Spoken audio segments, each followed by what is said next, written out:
Master minds commerce చదవాలనుకునే 10th inter విద్యార్థుల తొలి ఎంపిక. వెల్కమ్ టు సుమన్ టీవీ, నేను విజయ్. సో కోనసీమ జిల్లాలో జరిగినటువంటి ఒక ఉదంతం, ఒకే మహిళ 2 ఏళ్ల వ్యవధిలో 12కు పైగా పెళ్లిళ్ళు చేసుకుంది అంటూ కొంతమంది వ్యక్తులు కుటుంబాలతో సహా వెళ్ళి పోలీసులను ఆశ్రయించారు. పోలీసులకు చెప్పినటువంటి క్రమంలో కూడా ఏంటంటే తమ భార్యతో విభేదాలు ఉన్నప్పుడు 498A కేసులు ఉన్నప్పుడు కుటుంబంతో విభేదాలున్న మగవారిని టార్గెట్ చేసుకునే ఆ మహిళ నీలిమ అనేటువంటి ఒక మహిళ దాదాపు 12 మందిని పెళ్లి చేసుకుంది, కోట్ల రూపాయలను గుంజుకొని పారిపోతుంది అనేటువంటి ఒక కంప్లైంట్ ఇచ్చారు. సో చాలామంది కూడా కావాలనే తన మీద ఇలాంటి ఆరోపణలు చేస్తున్నారు, ఫేక్ న్యూస్ చేస్తున్నారు, స్ప్రెడ్ చేస్తున్నారు అంటూ కూడా ఆమె మీడియా ముందుకు కూడా రావడం జరిగింది. అసలు ఏం జరిగింది, నిజంగానే 12 పెళ్ళిళ్ళు జరిగాయా? సో ఆమె ఏం చెప్తుంది, వాళ్ళ ఆరోపణలు నిజమా కాదా మాట్లాడదాం. మనతో పాటు ఎక్స్క్లూజివ్గా సుమన్ టీవీ ఎక్స్క్లూజివ్గా లైవ్ కాల్లో ఎవరైతే నీలిమ ఉన్నారో నీలిమతో మాట్లాడే ప్రయత్నం మనం చేద్దాం. నీలిమ గారు నమస్తే అండి. నమస్తే అండి. నీలిమ గారు డైరెక్ట్గా పాయింట్ అడుగుతున్నాను. వాళ్ళు నేరుగా ప్లకార్డ్స్ కూడా పట్టుకొని పోలీస్ స్టేషన్ ముందు, అక్కడ బిల్డింగ్స్ ముందు కూడా ఆ ఫోటోలు కూడా సోషల్ మీడియాలో వైరల్ అవుతున్నాయి. వాళ్ళు నేరుగా మీ ఫోటో అలాగే మీ అమ్మగారి ఫోటోలను పట్టుకొని ఇలా మోసం చేస్తున్నారు, 12 మందిని మోసం చేశారు, సాఫ్ట్వేర్ ఇంజనీర్లు అలాగే డబ్బున్నటువంటి వ్యక్తులే వీళ్ళ టార్గెట్, ముఖ్యంగా భార్యలతో గొడవ ఉన్నటువంటి భర్తలే వీళ్ళ టార్గెట్, 498A కేసులు అలాగే విడాకుల కేసులు కోర్టులో ఉన్న వాళ్ళే వీళ్ళ టార్గెట్, ఈమె టార్గెట్ అంటున్నారు. ఏమంటారు మీరు? అదంతా అయితే కంప్లీట్ గా ఫేక్ న్యూస్ అండి. 12 మంది అంటే ప్రెసెంట్ నా ఏజ్ వచ్చేసి 21 ఇయర్స్. 21 ఇయర్స్ కి సెకండ్ మ్యారేజ్ అంటే ఆల్మోస్ట్ అందరికి 40 అబోనే ఉంటాయి. 21 ఇయర్స్ ని ఆ సెకండ్ మ్యారేజ్ వాళ్ళు ఎలా చేసుకుంటారండి? 12 మంది, అది కూడా 2 ఇయర్స్ కి. మేము కేసు ఫైల్ చేసి, అసలు జరిగింది ఏంటంటే 2023లో నాకు ఈ మ్యాచ్ వచ్చిందండి. అతను పాస్టర్, పాల్గొల్లుకి చెందిన పాస్టర్. అయితే 2023లో వచ్చినప్పుడు నా ఏజ్ అప్పుడు 20, జస్ట్ 20 అంతేనండి. ఇంకా వాళ్ళు ఏంటంటే ఎంగేజ్మెంట్ చేసుకుంటామని చెప్పి నైట్‌కి వచ్చేసి అసలు 2 డేస్ క్రితమే చెప్పారు, ఇలా వస్తున్నాము మ్యాచ్ ఉందని చెప్తేని, సరే నేను ఇంకా అమ్మ ఇష్టం కదా అని యాక్సెప్ట్ చేశాను. చేస్తే 2 డేస్ అయిన తర్వాత నైట్ 7:30 అరౌండ్ ఆ టైంకి వచ్చారండి. వచ్చేసి ఇంకా మేము మీ మమ్మీతో అన్నీ మాట్లాడేసాము. నీకు ఇంకా మీ మమ్మీ ఇష్టమే కదా అని చెప్తే, సరే ఇంకా అమ్మకి ఇష్టమే కదా అని చెప్పి నేనే యాక్సెప్ట్ చేయడం జరిగింది. అయితే ఇంక అప్పటికప్పుడు ఎంగేజ్మెంట్ చేసుకున్నారు. ఈ లోపల మమ్మీ వచ్చింది. మమ్మీ తాతయ్య గారికి హెల్త్ బాలేదని చెప్పి గవర్నమెంట్ హాస్పిటల్‌లో కూడా జాయిన్ చేసిందండి. ఇంకా టైంకొచ్చేసి అన్నీ చెప్పేస్తే ఇంక అంతా ఓకే అయిపోయింది. వాళ్ళ సైడ్ నుంచి వచ్చిన పంతులు గారు ఒక అతను ఉన్నాడు. ఆయన అయితే ఈ పాలకొల్లుకి చెందిన పాస్టర్ ఎవరైతే ఉన్నాడో ఆయన పేరు గుర్రం బెర్నీష్ అండి. వాళ్ళ నాన్నగారి పేరేమో గుర్రం బాబ్జీ, వాళ్ళ అమ్మగారి పేరు జీవి రాజేశ్వరి. ఇంకేం చేశారంటే, ఈ అమ్మాయి మాకు బాగా నచ్చిందండి, మేము పెళ్లి చేసేసుకుంటాము అంటేని ఆళ్ళ బంధువులతో మాట్లాడిచ్చి రేపే అంటే ఇప్పుడు వాళ్ళెప్పుడు ఆగస్టు 22 వచ్చారు. వాళ్ళెలా అంటే ఇంకా 23నే పెళ్లి చేసుకుందాం అన్నట్టుగా మాట్లాడారు. మా అమ్మ అయితే ఏమందంటే అండి, ఉన్నది ఒకే అమ్మాయి అండి, ఆళ్ళెలా చేసేస్తాము, ఇంకా అందరికీ చెప్పుకోవాలి కదండీ అంటేని, ఇంకా మా సైడ్ పంతులు గారితో సెప్టెంబర్ 6కి పెళ్లి అనుకున్నామండి. అయితే ఏమైందంటే ఈళ్ళు మళ్ళీ ఆగస్ట్ 26 వచ్చి, మీరెలాగో పెళ్లి సెప్టెంబర్ 6 అనుకుంటున్నారు కదమ్మా, మేము మా అమ్మాయిని ఇప్పించుకోవడానికి ప్రదానం పొందేస్తామని చెప్పన్నారండి. వాళ్ళు క్రిస్టియన్స్ చెప్పాలంటే, మేము హిందూస్. వాళ్ళింకేంటంటే పెళ్లి కుమార్తె పెళ్ళికొడుకు ఎవరైతే ఉన్నాడో గుర్రం బెర్నేసి ఆయనేంటంటే, నేను గుళ్ళకి గట్టా ఎళ్తాను, నిన్ను గుళ్ళకి గట్టా అసలు ఇబ్బంది ఏం పెట్టను, నేను చదివిస్తాను, ఇంకా మీ తమ్ముడిని కూడా నేను చూసుకుంటానంటే, సర్లే ఇంకా ఏముందిలే అని చెప్పేసి గుళ్ళకి కూడా ఓకే అన్నారు. మిమ్మల్ని వాళ్ళు ఇష్టపడ్డారా, మీరు ఇష్టపడ్డారా? అవునండి. వాళ్ళు ఇష్టపడ్డారండి. అతనే ఫోర్స్ ఇష్టపడ్డాడు. చేసారు ఓకే. చెప్పాలంటే. అవునండి. ఇంకా ఫోర్స్ చేత్తేని సర్లే ఇంక చేసుకోవాల్సిందే కదా! తమ్ముడిని నన్ను చదివిస్తానంటున్నారు కదా! ఇంతకు మించి ఏం కావాలి, మమ్మల్ని నా కుటుంబాన్ని చూసుకుంటే చాలు. ఎందుకంటే నాకు ఫాదర్ లేరండి. ఇంకా నా తల్లికి నేనే, మా తమ్ముడికి నేనే సపోర్ట్‌గా ఉండాలి కదా అని యాక్సెప్ట్ చేశానండి. సెప్టెంబర్ 6న పెళ్లనుకుంటే ఈళ్ళు ఆగస్ట్ 26న నా బర్త్‌డే రోజున వచ్చారండి. ఆ రోజు కాలేజ్‌కి కూడా ఎళ్ళాను. సమ్ ప్రాజెక్ట్ వర్క్ ఉంటే ఇంక ఈళ్ళు ఆఫ్టర్‌నూన్ వచ్చారని అమ్మ కాల్ చేస్తే సరే అని చెప్పి ఇంటికెళ్ళానండి. ఇంకా అలా ఈవినింగ్ వరకు ఉండిపోయారు. ప్రదానం పొందేస్తానన్నారు కదా అని ఒప్పుకున్నానండి. ప్రదానం పొందితే ఈళ్ళేం చేశారంటే, అది కూడా మా ఇంట్లో నా బెడ్‌రూమ్‌లో అండి. బెడ్‌రూమ్‌లోనే ప్రదానం పొందని చెప్పి మెడలో తాళి కూడా వాళ్ళ సాంప్రదాయం అని చెప్పి ప్రదానం పొందుతో పాటు తాళి కూడా కట్టేశారండి. మా అమ్మగారొచ్చి అడిగితే, ఏంటండి ఇదని అడిగితేని, ఇంకెలాగో మీరు చేసుకుంటానంటున్నారు కదండీ! సాంప్రదాయబద్ధంగా సెప్టెంబర్ 6న చేసుకోండి. మేమైతే ఇప్పుడు చేసేసుకున్నాం కదా! ఇంకా మా అమ్మాయి అనిపించుకున్నట్టు మాలో పెళ్లి కూడా అయినట్టు అని చెప్పేసి వాళ్ళ చర్చ్‌లో ఇప్పుడు ఎలా మంత్రాలు ఐ మీన్ నార్మల్‌గా ప్రేయర్ ఎలా చేస్తారో అలా ప్రేయర్ చేసేసుకొని ఇంట్లోనే ప్రేయర్ చేసుకొని పెళ్లయితే చేసేసారండి. ఆ తర్వాత ఏంటి సెప్టెంబర్ 2 నన్ను పెళ్లి కూతురిని చేయడం, బోనం వేసుకోవడం అన్నీ జరిగినాయండి. అయితే వాళ్ళ ఫస్ట్ వైఫ్ ఎవరైతే ఉందో ఆవిడ పేరు నాకు సరిగ్గా తెలీదండి. ఆవిడ ఫస్ట్ వైఫ్ అమ్మకి కాల్ చేసి, "డివోర్స్ అవ్వకుండా ఎలా పెళ్లి చేసేస్తారు మీరు? అంటే ఇదంతా ఇప్పుడు తెలిసిందంటే ఆవిడకి ఐ మీన్ అతనికి ఫస్ట్ పెళ్లయిందని నాకు ఆగస్ట్ 26 పెళ్లయితే ఆగస్ట్ 28 తెలిసిందండి పెళ్లయిందని చెప్పి. ముందు తెలిసిందే. తెలీలేదండి. అయితే ఓకే. కంటిన్యూ ఆ! చెప్పండి. పెళ్లయిందని తెలీదండి. పెళ్లయిందని తెలియకపోతే ఇంకా అన్నీ అయిపోయిన తర్వాత ఇంక చేసేదేం లేదు కదా! అంటేనే ఆల్రెడీ మేము ఆళ్ళకి డివోర్స్ ఇచ్చేసాము. ఆవిడకి మాకేం సంబంధం లేదు. చాలా రకరకాలుగా చెప్పారండి. ఏంటి పెళ్లి స్టేజ్ మించే పెళ్లి కూతురు ఎళ్ళిపోయింది. ప్రేమించినోడి కోసమని ఒకరు చెప్పారండి వాళ్ళ చర్చ్‌లో వాళ్ళే. మళ్ళీ ఇంకొకళ్ళేంటంటే పెళ్లి జరిగిన సంవత్సరానికి ఎళ్ళిపోయింది, 6 నెలలకి ఎళ్ళిపోయిందని ఇంకొకళ్ళు చెప్పారండి. ఆవిడ మంచిది కాదని ఇల్లు వదిలేసుకున్నారని ఇంకొకళ్ళు చెప్పారండి. ఇంకా అయన్నీ ఫేక్ అని వదిలేసామండి. ఇంకో 6 మంత్స్‌లో డివోర్స్‌కి ఆల్రెడీ అప్లై చేసామమ్మా. డివోర్స్ కూడా వచ్చేద్ది. 6 మంత్స్ అని కూడా చెప్పలేదండి ఇంకా. ముందే డివోర్స్ పేపర్‌లు కూడా ఉన్నాయి. రెడీగా ఉన్నాయంటే, సర్లే ఇంక డివోర్స్ అయిపోయింది కదా! ఇంక చేసేదేముంది పెళ్లయిపోయింది కదా! అని చెప్పి మా అమ్మ కూడా యాక్సెప్ట్ చేసిందండి. అప్పుడు సెప్టెంబర్ 2 నైట్ వాళ్ళ ఫస్ట్ వైఫ్ ఎవరైతే ఉన్నారో ఆవిడ కాల్ చేసి అంటే తర్వాత అమ్మాళ్ళు ఎంక్వైరీ చేశారండి. చేస్తేని ఇలా పెళ్లయిందమ్మా. 2 పిల్లలు కూడా ఉన్నారు. ఒక పాప, బాబు ఉన్నారు. సేమ్ వాళ్ళ ఫోటోలు కూడా ఉన్నాయండి మా దగ్గర. వాళ్ళేంటంటే భయపడి ముందుకు రావట్లేదండి. అంటే ఇప్పుడు ఇతను ఇప్పుడు మొదటి ఎవరో భార్యకి ఇంకా విడాకులు ఇవ్వలేదంటారా?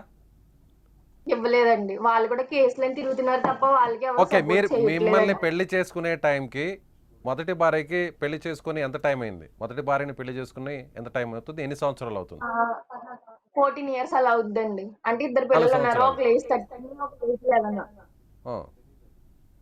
సో ఆ! మీకు మీకు ఇప్పుడు మీరు పెళ్లి చేసుకున్నటువంటి ఆ వ్యక్తికి మీ భర్తకి ఎంత ఏజ్ గ్యాప్ ఉందండి? రెజ్యూమ్‌లో చెప్పడం అయితే 26 అలా ఉంటాయన్నారండి. బట్ అతనికి చెప్పడం అయితే 40 ప్లస్ ఉంటాయంట. మీ మినిమమ్ ఒక 15 ఇయర్స్ ఏజ్ గ్యాప్ అలా ఉంటదండి. ఓకే. సో మిమ్మల్ని ఎలా చూసాడు ఆయన? మిమ్మల్ని ఎలా అప్రోచ్ అయ్యాడు? అంటే మీకు ఆల్రెడీ ముందు పరిచయం ఉన్నాడా ఆయన? లేదండి. అసలు కంప్లీట్‌గా వాళ్ళ గురించి గాని, వాళ్ళ ఊరు గురించి గాని ఏం తెలీదు. మీడియేటర్స్ ఉంటారు గదండీ! పిల్లల పేరమ్మ అని చెప్పి. మాట్లాడి అక్క ఇతను చాలా మంచోడు, చూసుకుంటాడంటే ఆవిడకి అతనికి ఫస్ట్ మ్యారేజ్ అని ఆవిడకి చెప్పలేదండి. ఎంగేజ్‌మెంట్ అయిపోయిన తర్వాత చెప్పారంటండి. ఇలా పెళ్లయిందని చెప్పి. ఓకే. సో మీరేమన్నా కట్నం ఇచ్చారా? కట్న కానుకలు లాంటివి ఏమన్నా ఇచ్చారా? కట్నం బంగారు గట్రా పెట్టడం? మేము ఇవ్వలేదండి. లేదండి. సో ఆయన దగ్గర నుంచి ఏమన్నా మీరేమన్నా అవసరమైన అమౌంట్ ఏమన్నా తీసుకున్నారా? పెళ్ళికి ముందు గాని, మేమైతే పెళ్లి అవసరం తర్వాత గాని? అంటే అదే ఆగస్ట్ 26న అతని పెళ్లి చేసుకున్నారని చెప్పాను కదండీ బెడ్‌రూమ్‌లోని. ఆ రోజు ఏంటంటేని పెళ్ళికి గోల్డ్ కొనుక్కోండమ్మా అని చెప్పి వాళ్ళే మాకు రివర్స్‌లో 5,00,000 క్యాష్, 5,00,000 చెక్ కింద ఇచ్చారండి. నీలిమ 10,00,000 గారు ఇప్పుడు ఇచ్చారు. వాళ్ళు చేస్తున్నటువంటి ఆరోపణ ఇదే. మమ్మల్ని మేము హ్మ్. సమస్యలో ఉంటే, భార్యతో గొడవలుంటే 498 హ్మ్. కేసులు అంటే వరకట్న వేధింపు కేసులు, అలాగే విడాకులు తీసుకునేటువంటి కేసులు ఉన్న వాళ్ళని టార్గెట్ చేసింది. మా దగ్గర నుంచి డబ్బులు హ్మ్. గుంజింది అని వాళ్ళు ప్రధానంగా చేస్తున్నటువంటి ఆరోపణ. జనరల్‌గా ఎక్కడైనా కూడా వాళ్ళ పెళ్లి జరిగినప్పుడు కట్నం ఆడవాళ్ళు ఇస్తారు. సో మీరు పెళ్లి చేసుకునేటువంటి అవునండి. టైంలో కూడా మీకు తెలీదంటున్నారు. ఆల్రెడీ హ్మ్. ఐ మ్యారీడ్ పర్సన్ అని. పిల్లలున్న విషయం కూడా మీకు తెలీదంటున్నారు. దాచిపెట్టారంటున్నారు. సో అలాంటి టైంలో యెస్. వాళ్ళు మిమ్మల్ని కట్నం అడగలేనప్పుడు మీకు ఆ డౌట్ రాలేదా? మా మమ్మీ ఆళ్ళైతే మనీ అది ఏమి వద్దనే చెప్పారండి. కానీ ఈళ్ళేంటంటే ఇంక పెళ్లి చేసుకున్నాం గదండీ! తర్వాత ఖర్చులుంటాయి గదా! అని జెప్పి అన్నారు. అంటే తాతయ్య గారికి కూడా హెల్త్ బాలేదు ఆ టైంలో. గోల్డ్ కొనుక్కోండి మా సైడ్ నుంచి పెడుతున్నట్టు అంటే మేము అదే ఇవ్వాలని చెప్తే వినకుండానే ఇచ్చారండి. అయితే ఆగస్ట్ 26 నా బర్త్‌డే అయితే ఆగస్ట్ 28 బిలేటెడ్‌గా చేశారు. ఇంకా ఆ రోజు కాల్ చేసి మా అమ్మ ఆళ్ళకి, "అమ్మ క్యాష్ తీసేయండి అమ్మ మేము కొనుక్కుని అంటే మాకు మేముగానే పెట్టుకుంటాము. మీరొద్దండి. మాకు మేముగా ఇచ్చుకున్నట్టే బావుంటదని" చెప్తే, ఆ రోజు మార్నింగే క్యాష్ ఓకే. తీపిచ్చేసి మీరు క్యాష్ మా అవసరమని రూ. 5,00,000 క్యాష్ తీసుకున్నారు. తర్వాత ఏం జరిగింది? మరి ఎందుకు అహా! గొడవలొచ్చాయి? ఎందుకు విడిపోయారు? 10,00,000 తీసుకుంది. 10,00,000 తీసుకున్నారు. 10,00,000 మీరు తీసుకున్నారా? ఆ! ఆ! ఆళ్ళే ఐ మీన్ వాళ్ళేడు మాకేసారండి. ఆ! అకౌంట్‌కి. ఓకే. అకౌంట్‌కేస్తే అకౌంట్‌కి ట్రాన్స్‌ఫర్ చేశారు. ఆ! ఆ! 28కి మార్నింగ్ కాల్ చేసి, "అమ్మ మీరు క్యాష్ తీసేయండమ్మా. మేమే తీసుకొని మీ గోల్డ్ మేమే కొంటామని" చెప్తే, సరే అని ఇంకా అమ్మగారు ఏం చేశారు, ఇంకా నమ్మలేదండి వాళ్ళని. సరే మంచోళ్ళు కదా! మనకెందుకు ఆళ్ళే కొంటానన్నప్పుడు అని చెప్పేసి ఇంక అమ్మ కూడా ఓకే అని డబ్బులు తీసి ఆగస్ట్ 28 నా బర్త్‌డే రోజున ఈవినింగ్ కేకుని ఇంకా సంథింగ్ గోల్డ్ ఏదో తెస్తేని 12 గ్రాముల గోల్డ్. అది కూడా వాళ్ళది కూడా కాదంటండి. వాళ్ళ ఫస్ట్ వైఫ్‌ది. అది మాకెలా తెలిసిందంటే వాళ్ళ ఫస్ట్ వైఫ్‌ని కాంటాక్ట్ అయితే ఆవిడ ద్వారా తెలిసింది ఆ గోల్డ్ నక్లీస్. ఇంకా ఆ రోజు అమ్మ చెక్ ఇచ్చేసింది. క్యాష్ కూడా ఇచ్చేసింది. ఆ తర్వాత ఇంకా ఈవిడకి పెళ్లవ్వలేదని పెళ్లయిందని ఇంక ఇవన్నీ తెలిసిన తర్వాత ఇతను చాలా ఫ్రాడ్ అని, పాస్టర్ అండి ఈయన. లాయర్ చేశానని చెప్పాడు. ఎల్ఎల్‌బి ఏదో. మళ్ళీ సాఫ్ట్‌వేర్ ఇంజినీర్ చేశానన్నాడు. కంపెనీలో ఉన్నాడన్నాడు. తర్వాత ఎంక్వైరీ చేస్తే అతను చాలా ఫ్రాడ్ అని తెలిసిందండి. చర్చ్‌కొచ్చిన వాళ్ళని వేరే వేరే కంట్రీస్‌కి ట్రాన్స్‌పోర్ట్ చేస్తామని, పెళ్లి పేరుతో మోసం చేసి ఇలా చేస్తారని తెలిసిందండి. ఇంకా అమ్మ ఇంక వద్దు అంటే నార్మల్‌గా క్యాన్సిల్ చేసుకోవచ్చండి మాట్లాడి. కానీ ఇలాంటోళ్ళని ఏంటి ఇలా పోలీస్ స్టేషన్‌లో మీరు గట్టా తీసుకెళ్తేనే మోసపోయినప్పుడు మీరు మోసపోయినప్పుడు ఆల్రెడీ మ్యారీడ్ అయిన పర్సన్ మిమ్మల్ని మోసం చేశాడని తెలుసుకున్న తర్వాత మీరెందుకు పోలీసులను ఆశ్రయించలేదు? బట్ మేము అందుకు వెంటనే వ్యతిరేకంగా ఆయనకి అందుకు చెప్పాం. భిన్నంగా ఆయన మీ మీద కంప్లైంట్ ఇచ్చారు. కొన్ని ఫొటోస్ని కూడా అక్కడ చూడొచ్చు, ప్లకార్డ్స్ని కూడా పట్టుకున్నారు. కావాల్సింటే స్క్రీన్ మీద ఒకసారి ఆ ఫొటోస్ని ప్లే చేస్తే చూడొచ్చు. మీ బాధితులు అంటూ కొంతమంది మగవాళ్ళకి సంబంధించినటువంటి ఫోటోలను పేర్లతో సహా కూడా ఇచ్చారు. అంటే వాళ్ళకి కొంత అభ్యంతరాలు ఉంటాయి కాబట్టి వాటిని స్క్రీన్ మీద డిస్ప్లే చేయలేకపోతున్నాం. ఆల్రెడీ ఆ ఫొటోస్ కూడా మీ దృష్టికి వచ్చుంటాయి, మీ వద్దకు కూడా చేరుంటాయి. మరి యాక్చువల్‌గా వాళ్ళందరూ ఎవరు? వాళ్ళందరూ ఎవరు? దాదాపు నలుగురు మగ ఫ్రాంక్ వ్యక్తులకు సంబంధించిన, చెప్పాలంటే మగవారికి సంబంధించిన ఫోటోల్ని ప్లకార్డ్స్ పట్టుకొని మీ ఫోటోలతో సహా, మీ తల్లిగారు మీ ఫోటోలతో సహా కూడా వాళ్ళు అక్కడ ఆందోళన చేశారు, నిరసన తెలిపారు. దానిపై మీరేమంటారు? ఇలాంటి సంబంధం లేదా అసలు? టు బి ఫ్రాంక్ చెప్పాలంటే ఆ ఊర్లు గాని ఏం తెలీదండి. ఆళ్ళు ఒరిజినల్ పాలకొల్లు. అండ్ పక్కన ఫోటోలు పెట్టుకొని ఎవరైతే ఉన్నారో వాళ్ళందరూ చర్చికి సంబంధించినోళ్ళు. మగతను ఒకడున్నాడు చూసారండి నిల్చున్న వాళ్ళు కాదు, సన్నగానే. నీలిమ గారు నేను అడిగేది అక్కడ నిల్చున్న వ్యక్తుల గురించి మాట్లాడట్లేదు. వాళ్ళు డిస్ప్లే చేస్తున్నటువంటి ఫొటోస్లో ఉన్న వ్యక్తులకు మీకు ఎలాంటి సంబంధం లేదా? లేదండి. వాళ్ళ రిలేటివ్సేనండి. చెప్పింది గూడా వాళ్ళ రిలేటివ్సే. వాళ్ళ సొంత పెద్దమ్మ గారండి. ఇంకొక అతను కార్ డ్రైవర్ అండి. ఇంకొక ఆవిడ వాళ్ళ చర్చ్ గల మనిషండి. ఇది ఆ ఫోటోలో ఉన్న వ్యక్తులు. అవునండి. మరి ఆ 12 ఫోటోలో ఉండే మందిని మీరు మోసం అమ్మాయి చేశారు అని ఒక ఇంత పెద్ద ఆరోపణ ఎలా చేస్తారు? అందులో అతను పాస్టర్గా పనిచేస్తున్నాడు అంటున్నారు, అతనే మిమ్మల్ని మోసం చేశాడు అంటున్నారు, నమ్మించి మోసం చేశాడు. అవునండి. ఆల్రెడీ మొదటి పెళ్లి విషయాన్ని కూడా గోప్యంగా ఉంచాడు, పిల్లలున్న విషయాన్ని కూడా చెప్పలేదు. సో ఎదురుగా మీకే 10 లక్షల రూపాయలు కూడా డబ్బులు ఇచ్చాడు బంగారు కొనుక్కోమని. సో ఆ తర్వాత అతని విషయం తెలిసింది, అమ్మాయిలను మోసం చేస్తున్నాడు, విదేశాలకు కూడా అతను వాళ్ళందరూ కూడా ట్రాన్స్పోర్ట్ చేస్తున్నాడు. ఇవన్నీ కూడా మీకు తెలిసే అన్నప్పుడు, ఇంత మోసగాడన్న విషయం మీకు తెలిసినప్పుడు 12 మందిని మీరు పెళ్లి చేసుకున్నారని తిరిగి అతను అంత సంచలనమైనటువంటి ఒక ఆరోపణ ఎలా చేయగలుగుతాడు? మేము కేస్ ఫైల్ చేసింది 2 years back sir. September 2 night ఎళ్లి ఫైల్ చేసాం. ఆ రోజేంటంటే వీళ్ళు కూడా వచ్చారండి. కేస్ ఫైల్ చేసినప్పుడు పోలీసులు కాల్ చేస్తారు కదండీ! ఆబ్వియస్లీ ఆ రోజు సండే. నైట్ వచ్చారు. మేము ఆఫ్టర్‌నూన్ అలా సెప్టెంబర్ 3 ఎప్పుడో అలా ఫైల్ చేస్తే ఈళ్ళు ఆఫ్టర్‌నూన్‌కొచ్చారు. ఆఫ్టర్‌నూన్‌కొచ్చి పోలీసులు అన్నారండి. ఇంకా అంతా మాకు ఫర్‌గా మాట్లాడారు. "అమ్మా ఇది తప్పమ్మా. ఇలా అమ్మాయిల్ని ఇలా మోసం చేయకూడదని" మాకు ఫర్‌గానే మాట్లాడారు. తర్వాత ఏమైందోనండి అక్కడ కానిస్టేబుల్ ఒక అతను ఉంటాడండి. మా ఊరు రామచంద్రపురం పోలీస్ స్టేషన్‌కి సంబంధించిన కానిస్టేబుల్ ఒక అతను ఉన్నాడండి. ఆయనేంటంటే ఆడవాళ్ళు ఇక్కడ నైట్ 10 అయితే ఉండకూడదు. అర్జెంట్‌గా ఎళ్ళిపోండి ఇక్కడి నుంచి అని కేకలేసేస్తే సర్లే ఇంక పొద్దున్న చూసుకుందాం అంతా అయిపోయింది కదా! సైన్‌లు పెట్టి ఇంక మ్యాటర్ క్లోజ్ చేసేద్దాం అనుకున్నప్పటికి నెక్స్ట్ డే పోలీసోళ్ళన్నారు వాళ్ళు కోర్ట్‌లో తేల్చుకుంటారమ్మా అంటేని సరేనని దానికి యాక్సెప్ట్ చేశామండి. అలా 2 ఇయర్స్ ఆహ్, అమలాపురం ఎస్పీ ఆఫీస్‌కి మా మమ్మీ ఆళ్ళు ఒక 3-4 టైమ్స్ ఎళ్లారండి. ఇంకా లాస్ట్ టైమ్ ఒకసారి ఎళ్ళినప్పుడు మీడియా ఉందండి బయట. మీడియా ఉంటేని అప్పటికప్పుడు కేస్ యాక్సెప్ట్ చేసి అప్పటి నుంచి ఇక్కడికి పంపితే మా ఊరు నీలిమ రామచంద్రపురం గారు మొదట పోలీసులకి కంప్లైంట్ ఇచ్చింది మీరా వాళ్ళ? మేమేనండి ఇంకోటి. ఓకే. ఇది 2 ఇయర్స్ బ్యాక్ నుంచి ఉన్నవండి.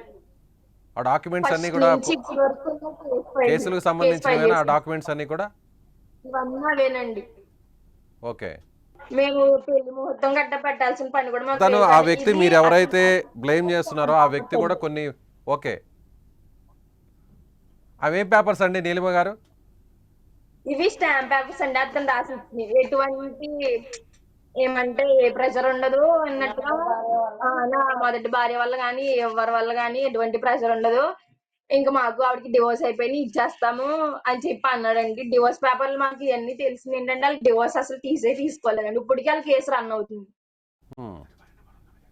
ఓకే. యాక్చువల్లీ 2 డేస్ బ్యాక్ ఏంటంటే అతనికి కోర్ట్ నుంచి మేము కోర్టుకి ఎస్ఐ ఐ మీన్ మా ఊరు పోలీస్ స్టేషన్ ఇప్పుడు బాగా చేశారండి. ఎస్ఐ గారు ఎవరైతే ఉన్నారో ఆయన కోర్టుకి ఐ మీన్ కేసు ఫైల్ చేసిన తర్వాత కోర్టుకి కట్టేసైతే ఆయనకి మొన్న 3 డేస్ బ్యాక్ హీరింగ్ వచ్చిందండి.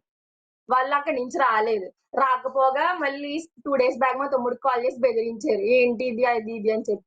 నిన్నేమో ఇలా మీడియాలో ఫేక్ న్యూస్ స్ప్రెడ్ చేస్తున్నారు. ఓకే. మీరు ఎస్పీ గారి దగ్గరికి వాళ్ళు వెళ్ళి నేరుగా ఒక కంప్లైంట్ ఇచ్చినట్టుగా ఆ కంప్లైంట్ కూడా మీడియాకి ఇచ్చారు. అతను కూడా కొద్దిసేపటి కింద మాతో కూడా మాట్లాడారు. లైవ్లోకి రమ్మంటే మళ్ళీ వస్తానంటున్నాడు. మీతో మాట్లాడిన తర్వాత కూడా అతను లైవ్లో తీసుకునేటువంటి ప్రయత్నం కూడా చేస్తాం. అతను కొన్ని ట్రాన్సాక్షన్కి సంబంధించిన డీటెయిల్స్ కూడా నాకు కూడా పంపాడు. అతను కూడా మీతో అగ్రిమెంట్ చేసుకున్నటువంటి ఆ పేపర్స్ని కూడా పంపాడు. మీరే మోసం చేశారనికి సంబంధించినటువంటి ఆ డీటెయిల్స్ అన్నీ కూడా అతను ఒక కంప్లైంట్ ఇచ్చాడు. ఎస్పీకే ఇచ్చాడు, డైరెక్ట్గా ఎస్పీ గారికి. కోర్టులో ఇష్యూ ఉండగా హీరింగ్ కూడా వచ్చిందని మీరు అంటున్నారు. అలాంటి టైంలో సో నిన్ననే నేరుగా పోలీసుల్ని ఆశ్రయించడం వెనక ఉన్నటువంటి ఆంతర్యం ఏంటి అతను? అంటే వీళ్ళు గ్రూప్ లో స్ప్రెడ్ చేసాయండి. అంటే హీరింగ్ వచ్చింది. హీరింగ్ వస్తే మరి కోర్టుకు వీళ్ళు ఏంటి కోర్టుకు వచ్చి సబ్మిట్ చేయాలి కదండి. వాళ్ళ దగ్గర ఏమన్నా ప్రూఫ్స్ ఉంటాయి. కోర్టుకు రాకుండా హీరింగ్ రాకుండా ఇక్కడ కేసులు పెట్టిన ఎప్పుడు ఒకటి కూడా రాలేదండి వాళ్ళు. మేము మళ్ళీ ఇంకో విషయం ఏంటంటే మేము కేసు ఫైల్ చేసినప్పుడు ఫైల్ చేసాం. అమలాపురం కి వెళ్ళాం. కాకినాడ దిశాకి కూడా వెళ్ళాం. దిశాకి వెళ్ళినప్పుడు ఆయన మళ్ళీ అక్కడ కానిస్టేబుల్ కి ఫోన్లు చేసి మనీ ఇస్తున్నట్టుగానే మాట్లాడాడు. వాళ్ళు ఏంటంటే ఇంకా ఇక్కడ కాదమ్మా ఒకసారి వాళ్ళతో డైరెక్ట్ గా వెళ్ళి మాట్లాడండి అంటే సరే అని చెప్పి వాళ్ళ పాలకొల్లు కూడా వెళ్ళామండి. నైట్ ఓన్లీ మా ఫ్యామిలీ వెళ్తేని 7 కి ఎప్పుడో వాళ్ళు నైట్ వాళ్ళ ఊరు వెళ్తేని మా ఊర్లో పోలీసులు ఏమన్నారంటేనండి 10 దాటితే ఆడవాళ్ళు ఇక్కడ ఉండకూడదు అన్నారండి. కానీ అక్కడ మేము అక్కడ అవన్నీ సంతకాలు బెదిరించి సంతకాలు ఎట్టించుకుని మార్నింగ్ అని చెప్పారు మీరు. కాకపోతే ఇప్పుడు మీ మీద కంప్లైంట్ ఇచ్చింది కేవలం ఒక వ్యక్తేనా? కాదండి. అంటే ఒక ఫ్యామిలీ అయితే అదేనండి, మిగతా ఫేక్ అండి. ఎన్ని కంప్లైంట్స్ ఇచ్చారు మీ మీద మీకు వ్యతిరేకంగా? మాకు కంప్లైంట్ అంటే ఇప్పుడు వచ్చింది ఇదే మీడియాలో వచ్చిన న్యూస్ ఏనండి. అంటే ఏంటి ఏకంగా 50 lakhs తీసుకున్నామని, ఇంకా 12 పెళ్లిళ్ళు చేసుకున్నామండి, ఊరు వదిలేసి వెళ్ళిపోయామండి. మేము ఊరు వదిలేసి వెళ్ళిపోతే ఇంట్లో ఉండి అసలు మాట్లాడండి. దర్జాగా తిరుగుతున్నాం మేము ఊర్లో. 12 పెళ్లిళ్ళు ఎవరు చేసుకుంటాడండి? ఆడు చేసుకుంటాడు. ఓకే. ఒకవేళ అతనితో మేము లైన్లోకి తీసుకుంటే మీరు అతనితో మాట్లాడడానికి సిద్ధమా? మాట్లాడతానండి ఖచ్చితంగా. ఎందుకంటే ఇంత పెద్ద ఆరోపణ మీ మీద వచ్చింది. మొత్తం మీడియాలో, సోషల్ మీడియాలో అంతా కూడా మీ గురించే చర్చ జరుగుతుంది. మీరే 12 మందిని పెళ్లి చేసుకొని దాదాపు ₹1 కోటి పైగా మోసం చేసి వాళ్ళని వదిలేసి పారిపోతున్నారు. సో ఆ ఉద్దేశంతో అలర్ట్గా చెప్పండి. ₹1 కోటి తీసుకుంటే ఇలాంటి అద్దెలు ఎందుకుంటామండి? స్థలాలు కొనుక్కుని మంచి ఇల్లు కట్టుకోవాలి. మా మామయ్య గారికి కూడా పాపం ఏం సంబంధం లేదండి. ఆయన హెల్త్ బాగోలేక గవర్నమెంట్ హాస్పిటల్లో చికిత్స తీసుకుంటున్నారండి. అలాంటిదేమో ₹1 కోటి తీసుకుంటే మావయ్య గారంటే ఎవరంటారు? మావయ్య గారంటే శ్రీను అని ఉంది కదండి, ఫోటోలో వాళ్ళు వేసారు కదా, ప్రేయర్ చేసుకున్న మీకు సంబంధించిన మేనమామ అంటారా? మా సొంత మేనమామ అండి. కానీ వీళ్ళందరూ ఏమైనా స్ప్రెడ్ చేస్తున్నారంటే మా ఫ్యామిలీకి సంబంధమే లేనట్టు, నా సొంత తమ్ముడే కానట్టు. ఒక్కసారి మీ అమ్మగారి ఫోటోను కూడా వాళ్ళు డిస్ప్లే చేస్తున్నారు. ఒకసారి మీ అమ్మగారితో కూడా కంక్లూడ్ చేయించే ప్రయత్నం చేస్తారా? నా పక్కనే ఉన్నారండి. కూర్చోబెట్టండి ఆమెను కూడా ఒకసారి. మీ పేరండి దుర్గా గారా మీ పేరు? కాదండి, బేతివేరు లక్ష్మణ్. ఓకే. మీ కూతురు మీ కుమార్తె చెప్పిందంతా కరెక్టేనా? ఇప్పుడు వాళ్ళు చేస్తుందంతా కూడా కేవలం ఆరోపణలే, కావాలని మిమ్మల్ని ఇబ్బంది పెట్టడానికి ఇలాంటి ఫేక్ న్యూస్ ని స్ప్రెడ్ చేస్తున్నారు అనుకోవచ్చా? 12 పెళ్లిళ్ళు అంటే 2 సంవత్సరాల్లో 12 పెళ్లిళ్ళు ఎలాగా? అంత గుడ్డోళ్ళు ఎవరున్నారు సార్ లోకంలో? ఒక్కేదో కాదు ఇంకొక ఏదో తెలదా సార్? ఒకడు గడ్డి తిన్నాడు, రెండో వాడు గడ్డి తినకుండా ఆలోచించారు కదా. 12 పెళ్లిళ్ళు అంటే ఎలా చేసేసుకుంటారు సార్? మోసం చేశారంటే ఒక పెళ్ళో 2 పెళ్ళో చేసుకొని మోసం చేశారు అని చెప్పి ఎవరైనా ఒక అపవాదు వేస్తారు, ఇబ్బంది పెట్టే ప్రయత్నం చేస్తారు. కానీ ఏకంగా 12 పెళ్లిళ్ళు చేసుకొని మీరు మోసం చేశారని ఆరోపణ చేయాలన్నా కూడా ధైర్యం కావాలి. అంత అబద్ధాన్ని నిజంగా చెప్పాలన్నా కూడా ధైర్యం కావాలి.